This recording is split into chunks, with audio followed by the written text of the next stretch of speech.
Humigit kumulang naman na isang oras na delay ang debate kagabi. Kasunod yan ng hiling ni Vice President Jejomar Binay na magdala ng mga notes at dokumento sa stage. Narito report ni JP Soriano. Ganito ang eksena sa media center ng UP Cebu dahil sa pagkakaudlot ng ikalawang Pilipinas Debates 2016. Nagkagulo ang ilang miyembro ng media dahil wala pa sa podium ng debate hall si Vice President Jejomar Binay kahit nandun na ang tatlong iba pang kandidato. Paliwanag ng tagapagsalita ni Binay, hindi raw pumayag sina dating Sekretary Marojas, Mayor Rodrigo Duterte at Senador Grace Poe na dalhin ni Binay ang mga dokumentong magpapatunay daw na inosente siya sa mga alegasyon sa kanya. Tensyonado dahil wala makapagsabi kung tutuloy pa rin ba si Binay sa debate o hindi na. Hanggang nakumpleto na ang apat sa entablado nang umakyat na si VP Binay. Humingi ng paumanhin si TV5 News and Information Head at nagsilbing moderator na si Lucy Cruz Valdez sa nangyaring pagkakaantala. Nagkaroon daw ng hindi pagkakaunawaan sa pagitan niya at ng kampo ni VP Binay nang payagan niyang magdala ang Vice Presidente ng mga dokumento. Hindi raw niya alam na may panuntunan palang inilatag ang COMELEC na hindi ito pinahihintulutan.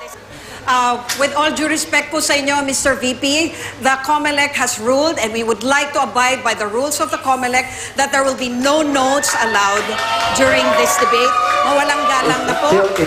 Ako po ay nag-umihingi ng paumanhin publicly kay Mr. Vice President kasi po kami po ang nagbigay pahintulot po sa kanila na magdala ng notes. Yan rin po ang dahilan kung bakit po naantala po ang pagsisimula nitong debating ito. Pero sa puntong ito po, Mr. Vice President, with all due respect, I have to tell you, we will abide by the COMELEC rules that there will be no notes during this debate. Mula sa umpisa hanggang sa huli, mainit ang patot sa dahan ng apat na kandidato.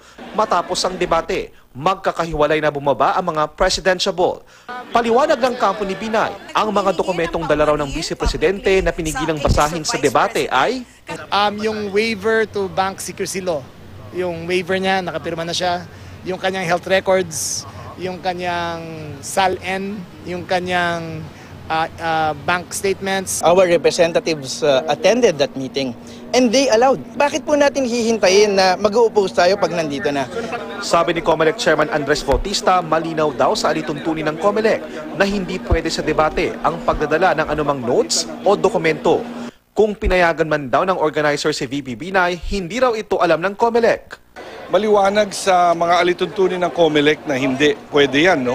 Kaya lang, kinausap daw ng grupo ni Vice President Binay ang TV5 at pinayagan silang magdala. Mula sa Cebu, JP Soriano, GMA News.